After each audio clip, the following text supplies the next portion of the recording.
So this is an excerpt from Leaving Cheyenne by Larry McMurtry, and basically the context, it's a couple of good old boys. Uh, these Gid and Johnny are their names, and they've been best friends since they were little kids, and they're best friends now that they're old, and they've been in love with the same girl back then, and they're in love with the same woman now, and somehow it's worked out. They're still best friends, and they're both still involved with this woman, and it is pretty hard to explain the way that it works, but it just does. And so Gid and Johnny have been digging post holes, and they're getting older, so it doesn't take much to wear them out, and they've decided to take a break. And I love this part. I just dropped a post in a hole and was tamping dirt around it with my shovel handle when I looked up and seen Gid hot-footing it for the lots. He never said a word to me. He just struck out.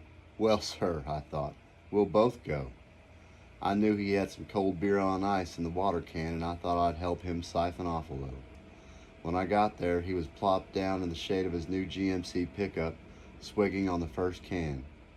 I opened me one and sat down and rested my back against the rear wheel and settled in to listen.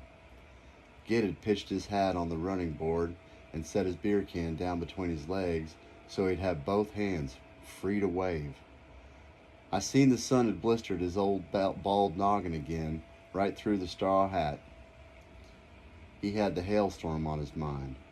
Molly had come out that morning and argued with us about the fence line, and for some reason, arguments with Molly always made Gid think of that hail. I'd been over an antelope getting the mail, he said. Old Dirt Dauber thought the cloud was just threatening, but I knew better. You can't fool me when it comes to hail. Well, hell no, I said. Nothing simple as weather could fool you. The Montgomery Ward catalog had come that day, he said. I yanked it out of my saddle pouch, and then I took down my lariat rope. Run, you old bastard, I said, and I keywalled him right between the ears with that rope. It broke him into a lope, he was so surprised. Watch out, Gid, I said. You're going to knock that can of beer over if you don't. But he didn't give a shit for beer when he got to talking. Gid never started talking till he was 60 years old, and then he never stopped. That hailstorm hit Thalia in the spring of 1924, and Gid hadn't forgotten it yet. None of the old-timers had. In the long run, it done more damage to the people than it done to the window lights or the wheat crops. I guess the worst was old man Herschel Monroe getting his skull cracked outside the door of the bank. They say Belua Monroe found the hailstone that conked him and kept it home in the icebox for nearly 10 years, till one of her grandkids ate it for an all-day sucker. I've heard that so many times I probably even believe it myself. We made it to the little mesquite tree, he said. Old Dirt was slowing down. I guess so, I said. What a man gets for riding a 22-year-old horse. So I got down and yanked the saddle off. Whoops! I knew you'd spill it sooner or later, I said. Half a can of good beer nobody gets to drink. You wasn't going to drink it nohow, he said. What difference does it make to you? Your beer, all right, I admitted. But why open it if you ain't going to drink it? Why buy it if I ain't going to open it, he said, reaching in the water can for another. Here, I said, let me pour this one out for you so it won't interrupt your story.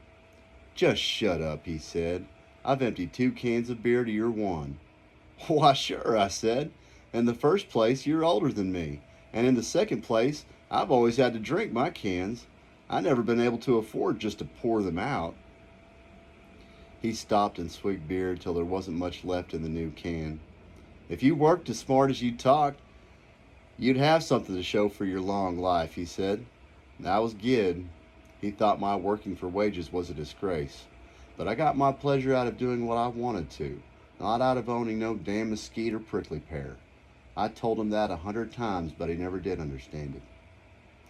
Well, I figured old Dirt would stand, he said, so I crawled underneath him and scrunched up under the saddle. He kept wiping his face with his shirt sleeve, and I knew the sweat was stinging his old nose where it had blistered and peeled. Sure hot, he said. Finish your story. It'll be sundown before we get back to work. Well, about the time I got under the saddle, I heard water falling on it. I thought it must have quit hailing and gone to raining, and then I smelled it. And it didn't smell like no rainwater I ever smelled. I peeped out to one side and saw some of it trickling along the ground, and it didn't look like no rainwater I ever saw. It was still hailing to beat the dickens, and all I could do was sit there thinking about it. Finally, I raised up and jobbed him in the stomach with the saddle horn. "Damn you," I said. "You could have waited a minute." "Ha," I said. "That's pretty good. I'd have paid money to see that." "I wouldn't laugh if I was you," he said. "It wasn't nothing to be ashamed of."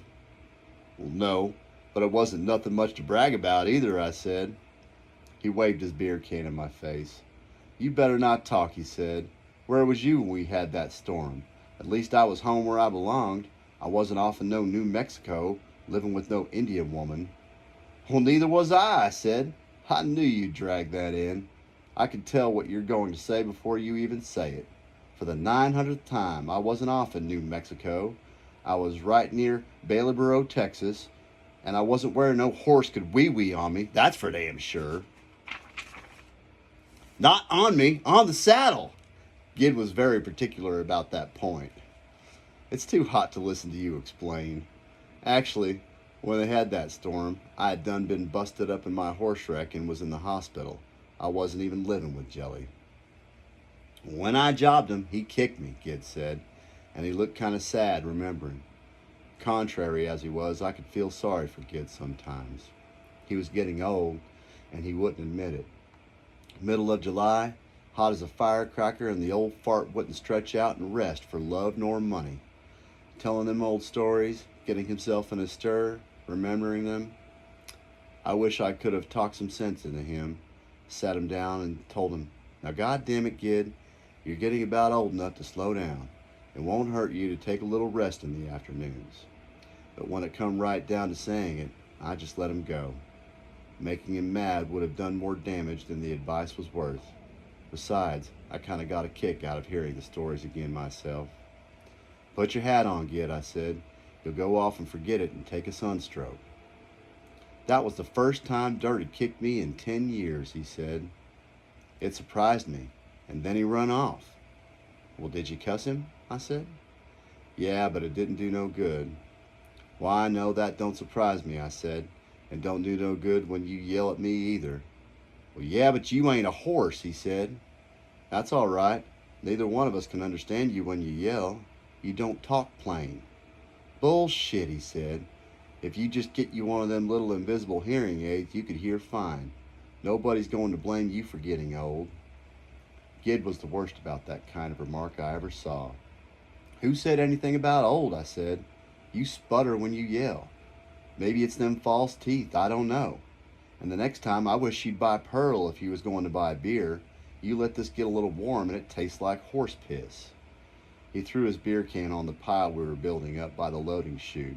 "You know, Johnny, we're going to have to haul them cans off one of these days," he said. "Cattle will get to where they won't load with all them tin cans shining at them." I chucked one at the pile myself. It's nice to have a pile to throw a beer can at.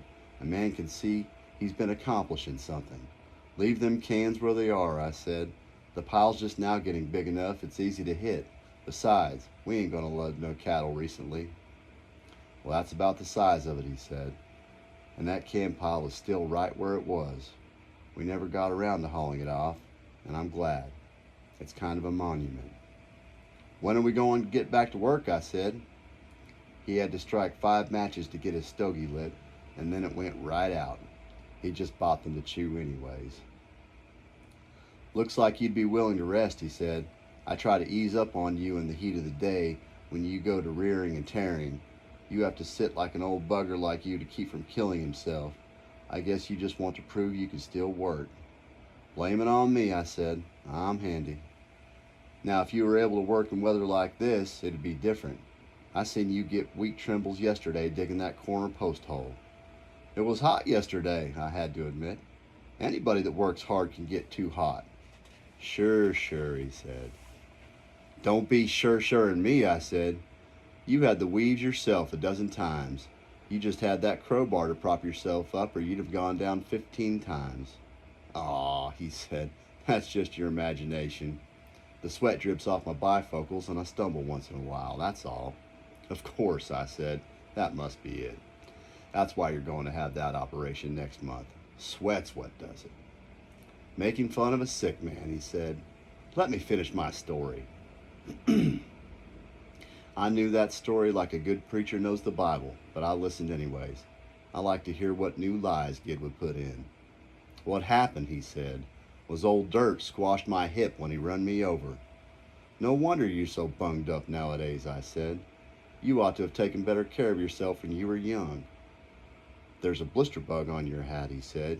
You better get him before he gets you. What do you mean bunged up? I've got a crick or two, but I ain't feeble.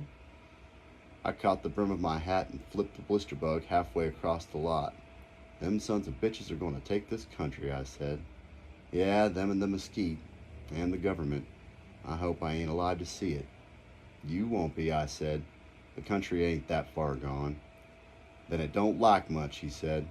10 more years like this and it will strain a man to make an honest living in this country.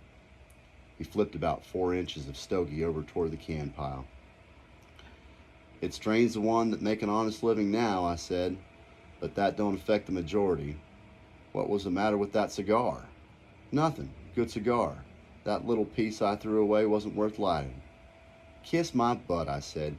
I guess if you'd have laid $1 down and they'd give you 2 bits for change, you'd let it lay like it wasn't worth keeping. That's right, he said. It ain't worth keeping. Won't buy nothing. Now Gid, I said, think a minute. That's a hamburger you'd be throwing away. That's 5 peanut patties. Think yourself, he said. Who wants a goddamn peanut patty anyways, much less 5 of them? You'd think a man your age would get over candy craving. Nothing wrong with peanut patties. They stick to your ribs. Everybody hurrahed me about my sweet tooth, but I've craved candy all my life, and I don't believe in doing without something just because a bunch of idiots think it's silly. Delaware Punch is another thing I like. And anyways, we're letting the cool part of the day go to waste, I said.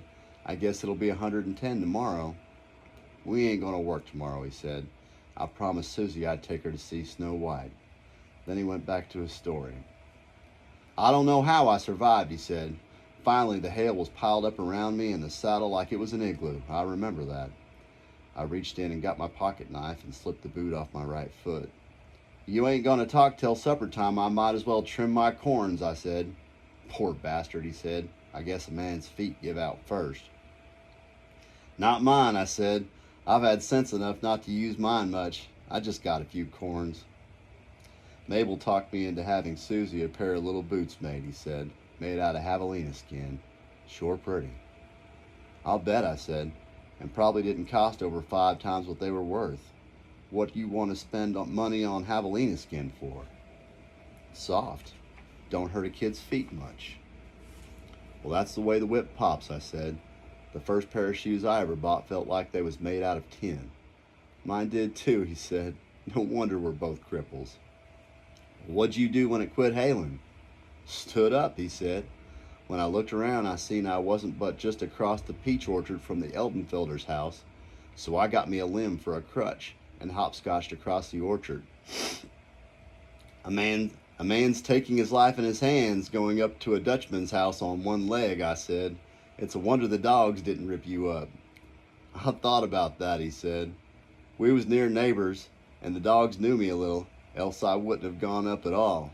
I picked me up a pocket full of big hails just in case. Well, just in case of what?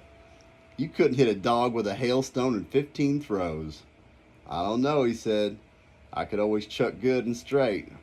Remember the time we played that baseball game in Thalia and I chunked that Methodist preacher they had playing second base? I chucked him good enough. Yeah, I said. By God, I do remember. I remember he got you down and beat the hell out of you after that ball game, too. You didn't chuck him hard enough. Well, he surprised me, he said. Got in the first lick. I didn't figure a preacher would hit a man without warning him. A preacher's got that much sense, I said. He may not have much more. And there's a sad end to that story. The preacher waited a year or two and got in a hell of a last lick. He was the one that married Gid and Mabel. Anyhow, I didn't need the hails, he said. The dogs come charging out all right, 30 or 40 of them, but that little bitty old rat terrier they used to have was the only one that actually went for my legs. The rest just stood there, growling and showing their teeth. By God, now, that took nerve, I said. If you'd have fell, there wouldn't have been a belt buckle left. I might not have ragged you so hard all these years if I had seen that. I admire a man with the kind of backbone you showed. Just shut up, he said. I limped to the house. That rat terrier gave me hell, too. I meant to come over some day when the folks were gone and kick the shit out of that dog, but the coyotes got him first. Finally, the old man heard the commotion and come out on the porch. He thought it was real funny, me fighting that rat terrier with my peach limb. Get up the steps, he said. Dead cows for dinner, only I didn't find out what he meant till it was too late. Find out whose cow it was, you mean? Nah, how long it had been dead. I thought it tasted all right for Dutchman's cooking. So did old Wolf. Good cow, he said. Dead meets lightning, wie days we find her. Poison you? Nah, it didn't hurt me. Wasn't as spoiled as some of the stuff that you buy in the grocery store nowadays. Was Bartle home then, I asked. I remember Bartle Eldenfelder. He was a fighting demon. Gid had to stop and laugh when I mentioned Bartle. Nah, he was gone, he said, that bastard. He had to wipe the laugh tears off his cheeks. Frank Scott came by my place one morning and said he was going to whip Bartle for dancing with his wife. I told him I hoped he'd eaten a big breakfast. It just made him madder. Who won? I said. I had underestimated Frank Scott's fighting ability once myself. Bartle whipped him right off. Frank came dragging back, bleeding like a stuck dog. Said Bartle hit him with a hoe handle. That was about the time his wife left him, I guess. She told everybody Frank hit her with the hoe handle, but nobody believed her neither. But if he never, he should have. She was too pretty for her own good, and a whole lot too pretty for Frank's. Once I was taking her out the door at a dance and met Frank coming in. If he hadn't taken time to hit her first, I would have gotten whipped worse than I did. Anyhow, that's the story, he said. After I ate the rotten cow, Annie hitched up the wagon and took me home. I had to wade the creek. Okay now, I said. It's what you and Annie did before you waded the creek that I've been waiting all this time to hear. Just tell me that. Gid grinned a little. I swear you've got a filthy mind, he said. No, I'd just like to know the feller I'm working for. If I'm working for a sex maniac, I want to know about it. That ain't it, he said. You just got the damn nostalgia. You wish you was young enough to have a shot at Annie again yourself. You damn right I am, I said, and kiss my butt. I was better off then than I am now, and it don't take no college degree to know that. Well, maybe you were and maybe you weren't, he said. I know one thing, them times was hard. You couldn't drag me back.